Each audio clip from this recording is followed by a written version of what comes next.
Something popped into my head as I was driving, as per usual, because Katie, my beloved, is tends to be a big source of inspiration. Yeah, I named her because you gotta love your car, so your car loves you back. And with that, hold on, let me just because too much vibrations.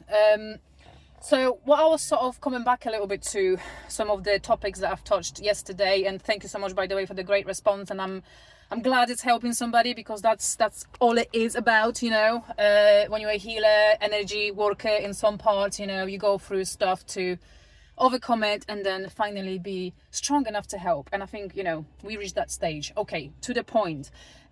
So when it comes to being with toxic partners, or being with maybe not even like to full extent toxic, but people who are just like half invested, or where you are in situations that, or like, in relationships with people who just give you the bare minimum. Yeah, that's where I was heading with that. So the thing with that is, like, you're sending a little signal to your higher self, to your own being, that, that you're settling for less than you deserve. And doing that as well, like, and when it comes to, being with the person and, being intimate with the person with a lower vibrational energies or darker energies, guess what happens to you? You absorb all of it. As a person and being of light, as a person who has a natural lighter aura, like, when you are a bearer of light, literally, like what kind of comes through, you in part absorb all the darkness into yourself, and in return it is lowering your own vibration. And in that sense, you might even have things like physical symptoms of it. You might constantly feel drained or tired, like, you might even have, like, stomach problems, digestion problems. It all comes from misalignment, being in a misalignment with yourself, because you're our inner being, our God in ourselves. It knows where to guide us, like, and it guides us every single day with hunches, with feelings, with our intuition, and also with how our health responds to situations and relationships we are in. So one of the first things, because sometimes, we're dealing with people who they hide and they mask very well, on the outside they might kind of even, use words of affection, and they might seem like, they love you or they care about you, but where deep inside all they do is just keep in a warm spot next to somebody who is warm like a sun. So that's all they do, really, like, they just keeping you with them.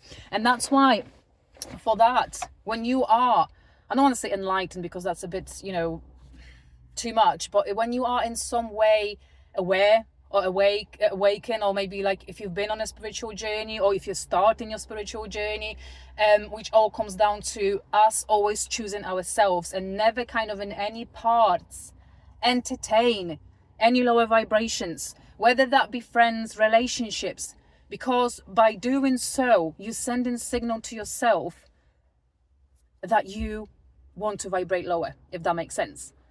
And if you have in any parts, and obviously that's going to come from a very big sense of discomfort, like, if you do feel in any way uncomfortable with where you are in life, or if you feel in any part something is not aligning with your true purpose or with your true self, it's your job to do something about it. It's your job to change something about it. Because if you don't, that's another thing. If you don't, the life will pass you by. Fucking hell, this time is just speeding by like a road runner. Honestly, there's no way of stopping the time. And if anything, is only speeding up. Our planet, I think, it started to rotate quicker than it did or something. But you will come to a point in your life where you're going to wake up, probably even next to that person that, you've decided to sacrifice your life for, or devote yourself for. Sometimes you do it, like, especially if you're married or something like this, because you set certain vows, and there's this thing that, is above your head, and obviously you sacrificing your being because of that. And in part, you're internally screaming for freedom, you're internally screaming for a way out. But somehow, you're keeping yourself stuck out of convenience, maybe sometimes, or maybe just because it's easier, maybe because you don't like conflict. But let me tell you one thing, like, don't you feel conflicted by being in the wrong relationship? Don't you feel conflicted every fucking day of your life? Like when you waking up next to this person and going to sleep next to this person, don't you feel conflict literally inside of your own heart. Like, you know, you think you're doing one good thing by staying, by being loyal, by, you know, giving every part of yourself or every part of your free time to that person who only in parts, or maybe even not at all, reciprocates your energy. Like, you know, it's so important to be brave in the sense of, like, you know, opening yourself up to possibilities, because as long as you're alive, as long as you are alive, you know, your story isn't over. And, you know, it's all about this little hunches and little feelings and intuitions, because, you know, everything in our world starts with a thought. Everything in our world starts with a thought. Go back to where there was nothing before we built everything. It all started with some ideas, with imagination, with having something in your mind. So when your mind calls you towards a different path, when your mind calls you towards, I don't know, maybe in some parts for some of you it could be even in a sense, like, you know, towards a different person, like you feel kind of resonates a lot more with your path.